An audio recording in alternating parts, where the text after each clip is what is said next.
بسم الله الرحمن الرحیم. د ریاضي زده کړې د یوټیوب چینل درمینه السلام علیکم. هیله لرم چې جوړ او روغ به وئ. په نننۍ ویډیو کې چې د 10م ټولګي د ریاضي مضمون 31مه ویډیو ده، د 32مې صفحې د تمرین پاتې پوښتنې حل کوو. په تېره ویډیو کې مو لومړۍ پوښتنه حل کړې وه چې د هغې یو څو 4 جزه یې درلودل، نو دغه 4 جزه مو ټول حل کړل. اوس راځو دوهمه پوښتنې ته. په دوهمه پوښتنه کې تاسو وګورئ د باقی مانده د قضیې په مرسته ووایاست چې د ک په کوم قیمت د 5x مکعب منفي ک مربع x مربع مثبت 3 k x منفي 6 پولینوم په x مثبت 2 وویشل شي ترڅو منفي 4 باقی شي. ګورئ په سوال باندې ځان یا په پوښتنه باندې ځان پوهول د پوښتنې نیم ځواب دی وي. نو په دې پوښتنه باید لومړی ځان پوه کړو. تاسو دغه پولینوم په نظر کې ونیسئ او بل دغه پولینوم په نظر کې ونیسئ. که چیرې موږ دغه پولینوم د لومړی په دغه دوهم باندې وویشو، باقي به څو شي؟ منفي 4. باقي هم راکړی، مقسوم علیه هم راکړی او مقسوم هم راکړی. تاسو څه شی پیدا کړئ؟ تاسو د ک قیمت پیدا کړئ. نو موږ څه کولی شو د باقي مانده د قضیې په مرسته؟ باقي مانده په قضیې کې موږ د دغه د x قیمت پیدا کول له دغه مقسوم علیه څخه. بیا مو په مقسوم کې د x په ځای وضع کوه، نو باقي مانده په لاس راتله. موږ اوس دغلته د x قیمت پیدا کوو په مقسوم علیه کې، له مقسوم علیه څخه د x قیمت پیدا کوو، په مقسوم کې د x په ځای وضع کوو، مساوي 4 ته کوو، د ق قیمت به په لاس راشي. تاسو ورته متوجه شئ.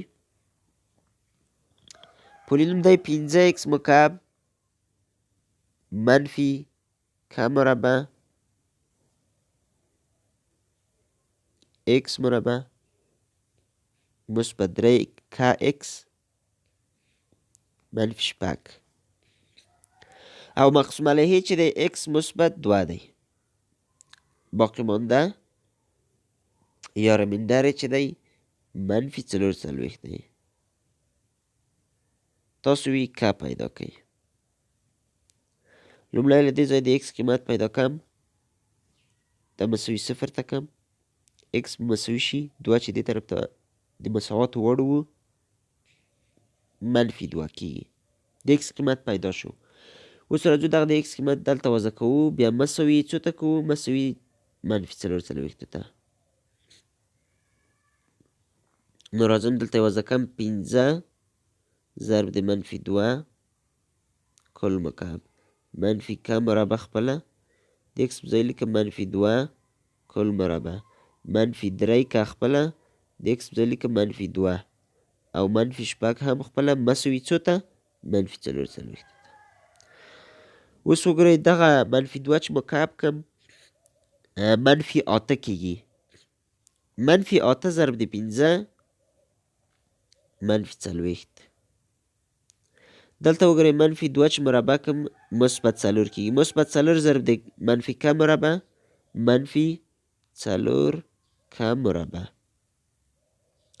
دلته وګورئ منفي 3 ک چې ضرب د مثبت منفي 2 کړم، منفي ضرب د منفي کېږي مثبت 3 ضرب د 2 6 مثبت 6 ک منفي 6 خپله.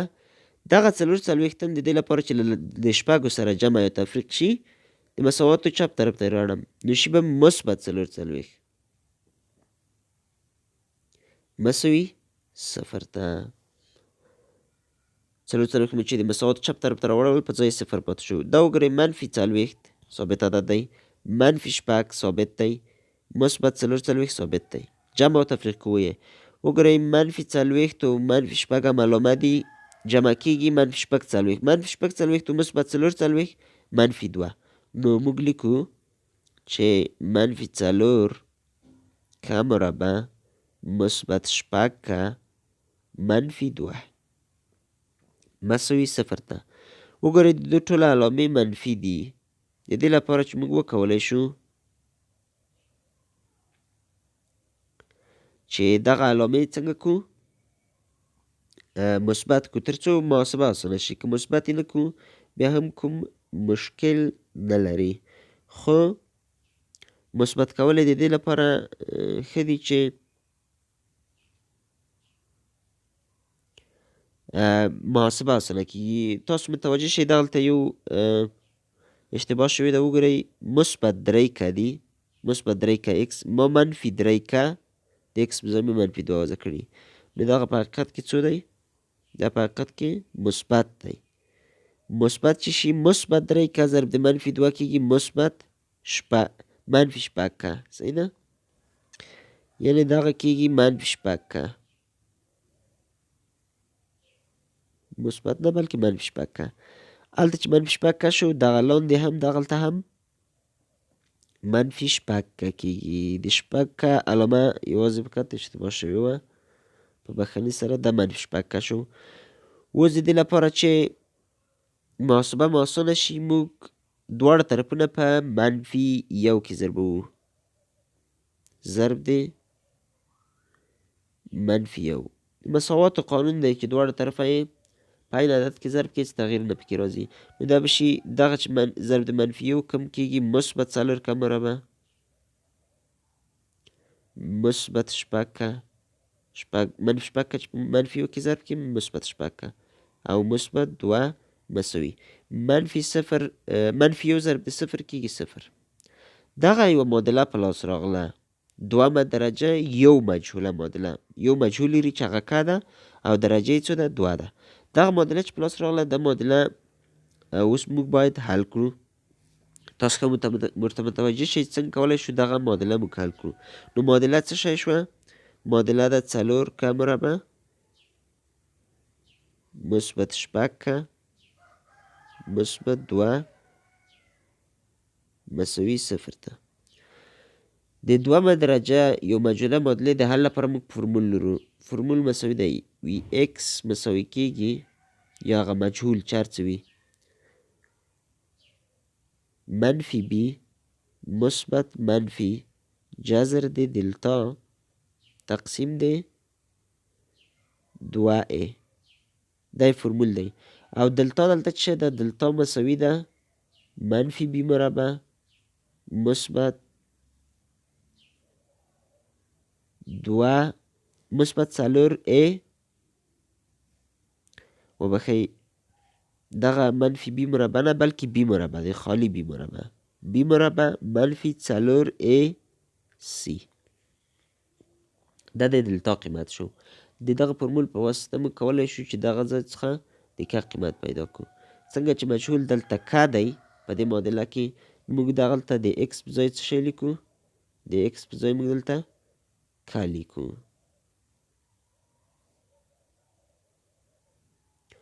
ښه اوس وګورئ دلته موږ لومړی باید دلتا پیدا کړو. دلتا مساوي ده بي مربع، دغه د که مربع ضریب چې تاسو وینئ دا ا ده، دغه د که ضریب بي دی یعنې 6، دغه هم سی دی.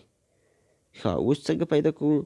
دلتا مساوي د بي مربع بي 6 ده، 6 مربع 6 منفي 4ac 4 ضرب د 4 14 14 ضرب د 2 22. 4 مې خپله ولیکل، د a او c په ځای مې قیمتونه وضع کړل، ضرب مې کړل. نو له 36 څخه چې 32 کم کړو څو به پاتې شي؟ 4. د دلتا قیمت مې پیدا کړ 4. اوس راځو دلته په دغه فرمول کې د دلتا قیمت هم وضع کوو، د بي او د a قیمتونه هم وضع کوو. نو موږ ته به د که قیمت په لاس راکړل شي. خو یو څه ته مو باید فکر وي چې یو مجهوله دومه درجه معادلې چې دي 2 قیمتونه لري. صحیح ده؟ یعنې دلته باید که 1 که 2 په نظر کې ونیول شي. لومړی دغلته مثبت علامه په نظر کې نیسو، بیا منفي علامه په نظر کې نیسو. صحیح ده؟ 2 قیمتونه موږ ته په لاس راشي. نو که 1 مساوي کېږي لومړی مثبت علامه په نظر کې نیسم، منفي بي دلته وګورئ بي 6 ده، منفي بي یعنې منفي 6 مثبت علامه په نظر کې نیسم، منفي بیا په بل قیمت کې جذر د دلتا. دلتا څو ده؟ 4 جذر یې څو دی؟ 2. مخرج کې 2a 4 ده، 2 ضرب د 4 8 مساوي کېږي منفي 6 او مثبت 2 منفي 4. منفي 4 پر 8 شو، 1 ضرب د 2 1 ضرب د 4 4 2 ضرب د 4 8 اختصار شو، جواب شو منفي 1 پر 2. دا د که لومړی قیمت شو. دوهم قیمت هم پیدا کوو. که دوه مساوي کیږي په دغه فرمول کې دا ځل منفي علامه په نظر کې نیسو. وګورئ منفي بي یعنی منفي 6 منفي جذر د دلتا 4 ده جذر 2 کیږي په مخرج کې 2a 2 ضرب 4 8 منفي 6 منفي 2 کیږي منفي 8 تقسیم د 8 کیږي جواب منفي 1. نو د کا دپاره دوه قیمتونه په لاس راغلل. منفي 1 هم قیمت دی منفي 1 پر 2 هم قیمت دی. موږ ته دوه پولینومونه راکړي وي تاسو د کا قیمت پکې پیدا کړئ. نو موږ وکولی شو چې د کا قیمت پیدا کړو.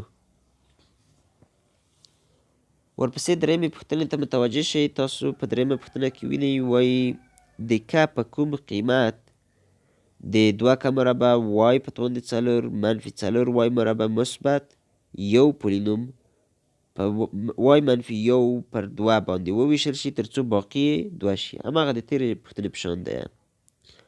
موږ ته مقسوم راکړی مقسوم علیه هم راکړی باقي مانده هم راکړی. څه شی غوښتي؟ د کا قیمت. موږ څه شی کوو؟ له دې ځای څخه د وای قیمت پیدا کوو بیا په دغه پولینوم کې د وای په ځای وضع کوو او بیا یې مساوي څه ته کوو؟ مساوي باقي مانده ته کوو. جمع او تفریق کوو. په آخر کې معادله په لاس راځي. هغه معادله بیا د دغه فرمولونه چې ما په تېره پوښتنه دویمه پوښتنه کې درته کار کړل دغه فرمولو په وسیله موږ کولی شو چې دلته د کا قیمتونه هم بیا هم پیدا کړو. نو زه پوهېږم چې تاسو یې کولی شئ. ډېر اسانه دی. زه به فقط د کا قیمتونه یعنې هغه آخري ځوابونه به یې ولیکم. تاسو په خپله کار کې وګورئ چې رښتیا هم همغه قیمتونه تاسو یې راایستلی شئ او که نه. نو د کا دپاره دوه قیمتونه راوځي ځکه دلته چې کومه معادله بیا په لاس راځي یو مجهوله دومه درجه ده. دومه درجه معادله چې یو مجهوله وي هغه دوه قیمتونه لري. که یو قیمت مساوي کیږي 4 ته او د کا دوه قیمت به مساوي شي منفي 2. وګورئ چې تاسو هم همدغه قیمتونه په لاس راوړلی شئ او که نه. ښه څلورمه پوښتنه هم د همغه تېرې پوښتنې په شان ده.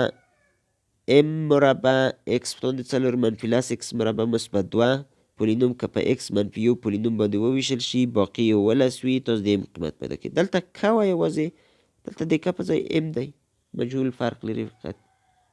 نو دا هم هماغه طریقه ده عین هماغه طریقه. تاسو یې کار کې وګورئ چې تاسو کولی شئ که نه آخري قیمت یې د ام یو مساوي 5 ته ام 2 مساوي دی منفي 5 ته. دغه دوه قیمتونه په آخر کې ترلاسه کېږي. وګورئ چې تاسو دغه قیمتونه راایستلی شئ او که نه. طریقه یې تاسو زده شوله. نو په دویمه پوښتنه کې مې چې حل کړله دغه مقسوم دی دغه مقسوم علیه دی. د مقسوم علیه څخه د اکس قیمت پیدا کوو چې یو دی. بیا راخلو په دغه مقسوم علیه کې په مقسوم کې د اکس په ځای وضع کوو. دلته هم د اکس په ځای یو وضع کوو. دلته هم وضع کوو. مساوي څو ته کوو؟ باقي ته 11. بیا جمع او تفریق کوو. مساوات یو طرف ته بل طرف ته عددونه اوړي. په آخر کې به معادله په لاس راځي. دومه درجه یو مجهوله معادله. د هغه معادلې قیمتونه پیدا کوو چې یو قیمت به ام یو وي چې هغه مثبت 15 دی او بل قیمت به منفي 15 وي.